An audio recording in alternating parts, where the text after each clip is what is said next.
Have you ever told a small lie to your parents, thinking it was harmless? Imagine if that little lie started a chain of events that changed your life forever. This is the story of Daniel Carter, a 16-year-old boy who thought one lie could cover up the truth. But what he didn't know was that his lie would cost him more than he ever imagined. Daniel Carter was an ordinary teenager living in the quiet town of Maplewood. His parents, Mr. James Carter and Mrs. Laura Carter, were strict but loving, always reminding him that honesty builds trust. But Daniel, like many teenagers, wanted freedom. He wanted to go places his parents didn't approve of, hang out with friends they didn't trust, and taste independence without their watchful eyes. One Friday evening, when his father asked where he was going, Daniel lied. He said he was heading to the library to study with his best friend, Michael Turner. His mother smiled proudly, believing her son was becoming more responsible. But the truth was different. Daniel had no book in his backpack, only his phone, headphones, and a wallet with just enough cash.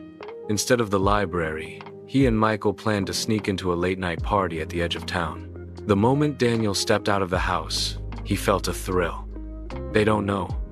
I'm free tonight, he thought. The lie seemed so small, so harmless.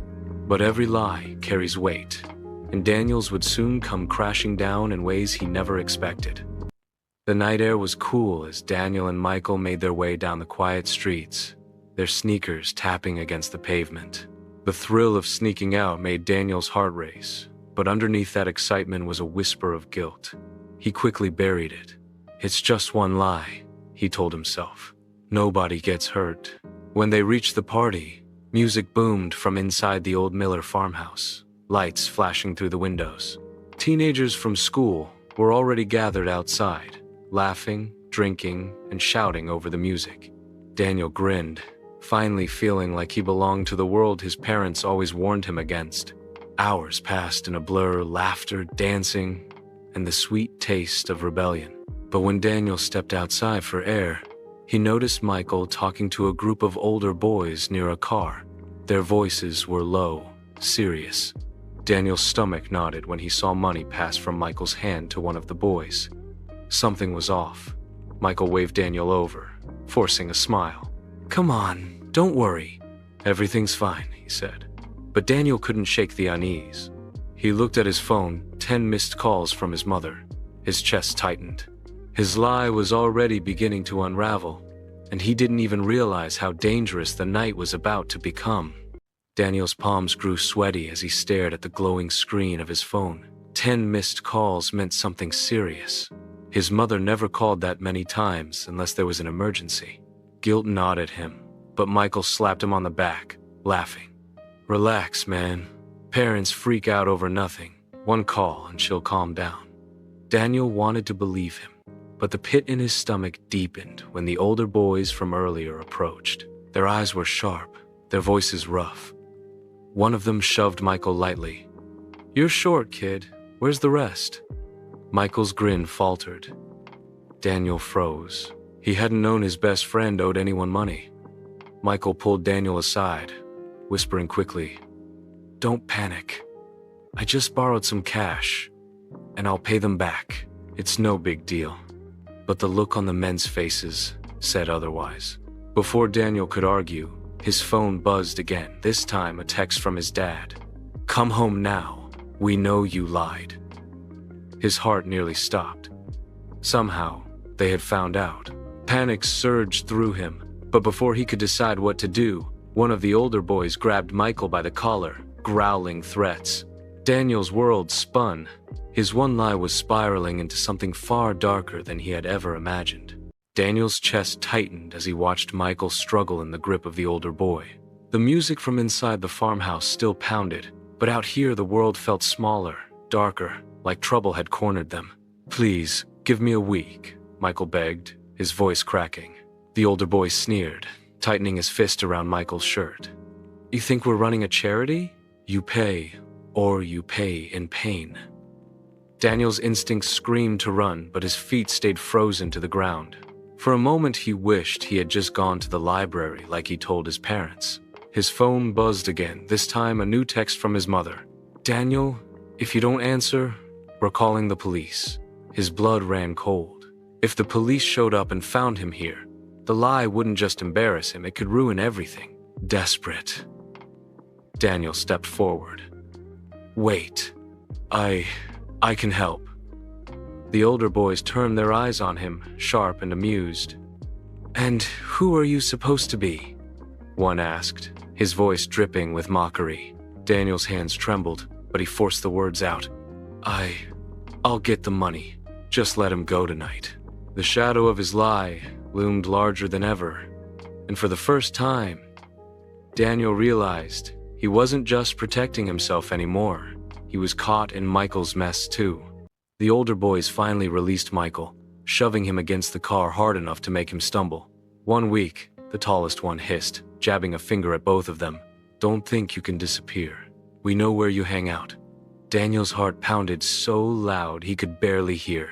The night that was supposed to be fun had turned into a nightmare, and it was all sitting on top of his lie.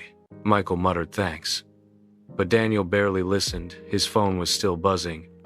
Another message flashing across the screen. Daniel, come home immediately. This is your last warning.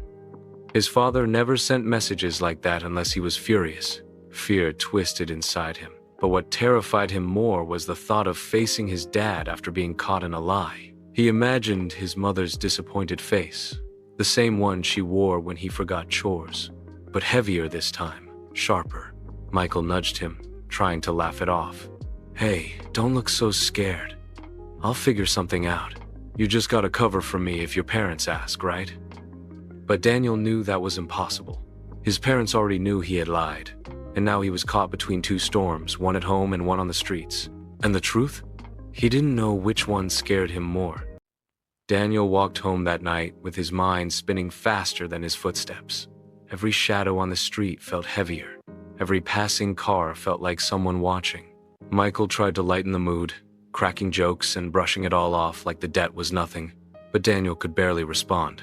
The glow from his house windows pierced him harder than any threat the older boys had made. He knew his parents were waiting inside, and this time it wouldn't just be about missing curfew, it was about trust. The moment he opened the door, silence fell like a storm cloud. His father sat in the living room, arms crossed, his mother pacing behind him. Library, huh? His father said sharply, his voice cutting through Daniel like glass. Daniel's throat closed, words tangled in fear. He wanted to explain, to confess, but the lie stuck like glue. He started, but his father cut him off. Enough. You lied to us. Do you understand what that means? His mother's eyes glistened, not angry, but hurt. That look pierced deeper than his father's voice. Daniel felt smaller than ever, ashamed and afraid, yet still too proud to tell the whole truth. He muttered another excuse, one lie piling onto the first. And in that moment, he knew the ground beneath him was cracking. Daniel sat on the edge of his bed, the echoes of his father's words replaying like a broken record. You lied to us. Do you understand what that means? He had wanted freedom, just one night of feeling grown, but now his chest felt like it was caged in guilt. His phone buzzed Michael again. Don't stress, bro. We'll fix this. Just cover for me if anyone asks. Daniel shoved the phone aside. Michael didn't get it. He wasn't the one who had to look his parents in the eyes and see the disappointment carved into their faces. Laura knocked softly before stepping into his room. She sat beside him, her voice gentler than her husband's, but heavier somehow. Daniel, we've always trusted you. Every curfew. Every time you said where you were going, we believed you. Do you know how fragile trust is? Her words cut deeper than anger could. Daniel wanted to break down and confess everything. About the party, about Michael, about the boys who threatened them. But fear choked him. If he told them the truth, Michael would be dragged in. The gang might come after both of them, and his parents would never see him the same. So he nodded weakly, promising to do better, while the weight of his secret grew like chains around his chest. The week dragged by like a heavy chain Daniel couldn't shake. At school, he forced smiles, pretended everything was fine, but inside his stomach churned with dread. Michael treated the debt like a joke, shrugging it off whenever Daniel tried to bring it up. Relax, bro. They won't actually do anything. They just like scaring kids. But Daniel couldn't believe that not after the way those older boys looked at him, like wolves circling prey. Every night at home, things were worse. His father gave him short, sharp answers at the dinner table. His mother's disappointment lingered in her eyes, even when she tried to smile. Daniel felt like a ghost in his own house, punished not with shouting but with silence and lost trust. He wanted to fix it, to tell them everything, but fear of what would follow, fear of punishment, fear of dragging Michael into deeper trouble kept his mouth shut. The closer the one-week deadline crept, the heavier the air felt around him. On Friday night, when his phone buzzed with an unknown number, his heart stopped. He opened the message slowly, and his hands shook as he read the words, "Time's up. We're coming." Daniel's pulse hammered as he stared at the message. "Time's up. We're coming." He wanted to believe it was a bluff, but his gut told him otherwise. That night, as he tried to focus on homework, rocks clattered against his bedroom window. He froze. Slowly pulling back the curtain, his stomach dropped. Michael stood outside, pale and frantic. Daniel slipped out quietly, careful not to wake his parents.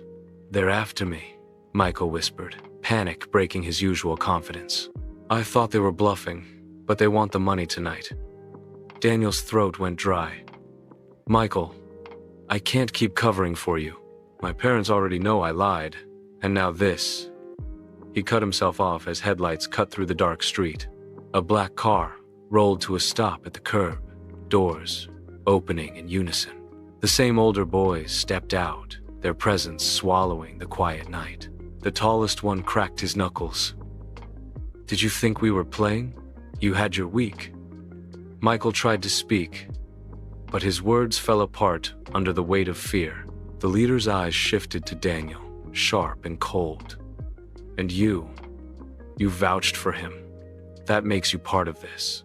Daniel's legs trembled. The lie that had once seemed so small had grown into a monster, and now it had come knocking. The gang leader stepped forward, his shadow stretching long under the streetlight. Michael tried to stammer out excuses, but the boys weren't listening. "Money? No," the leader said, his voice flat, final. Daniel's knees felt weak.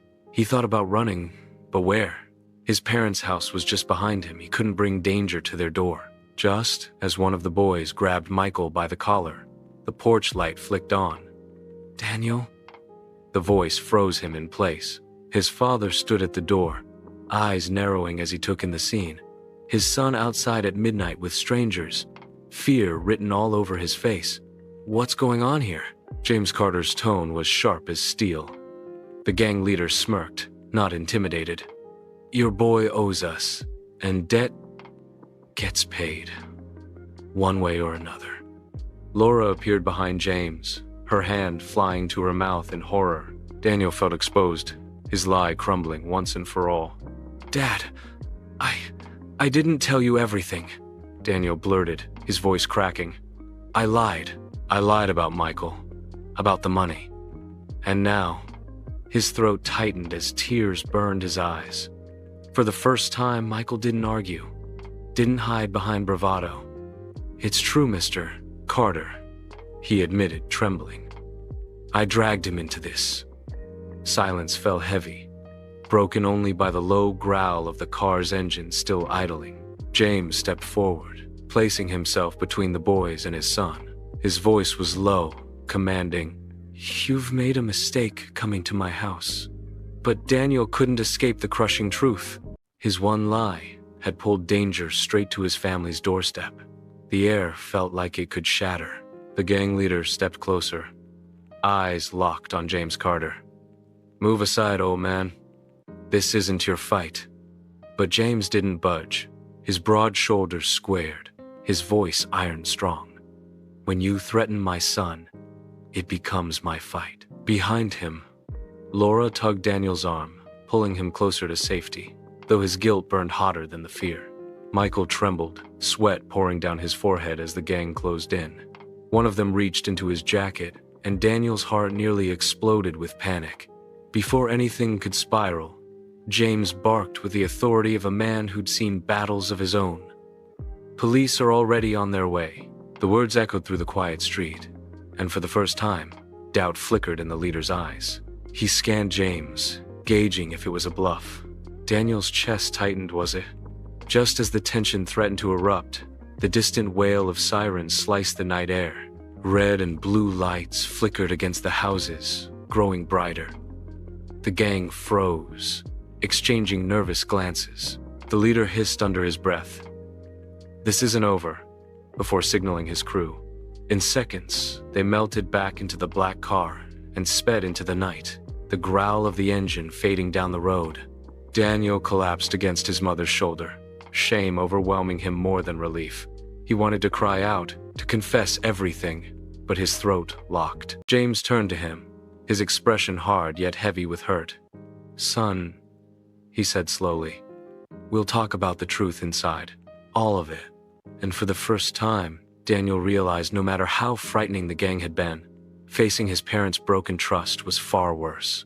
Inside the living room, the silence pressed down heavier than the night outside. Daniel sat hunched on the edge of the couch, his hands twisting nervously. Michael sat beside him, pale and quiet, no longer the bold friend who once laughed at trouble. James stood by the window, arms crossed, watching the flashing police lights fade into the distance, while Laura sat close, her hand on Daniel's shoulder, waiting for him to speak. Finally, Daniel found his voice. "Dad, Mom, I lied. I thought it was small, just to cover for Michael, just so you wouldn't be upset. But the lie grew bigger, and it pulled me into something I couldn't control. I'm sorry." His words broke, heavy with shame. James turned slowly, his face lined with both anger and sorrow. "Son, lying doesn't just break trust, it builds walls that trap you. Tonight, those walls nearly crushed us all." Daniel felt the truth sink deeper than any punishment could. Laura squeezed his hand, her eyes soft but sad. "We would have been upset, yes. But upset is nothing compared to losing trust. And trust is harder to rebuild than anything else." Michael lowered his head, whispering, "I'm sorry too. I never thought it would go this far." The room was quiet, but this time it wasn't silence born of disappointment, it was silence of reflection. Daniel understood now. Lies are seeds that never stay buried. They grow, twisting into something larger, something dangerous. And once they bloom, everyone pays the price. That night, Daniel made a vow to himself. Never again would he choose the easy lie over the hard truth. Moral lesson. A lie may feel small at first, but it grows like fire. Once it spreads, it doesn't just burn you, it burns everyone around you. The truth may be hard, but it's always safer than the lie.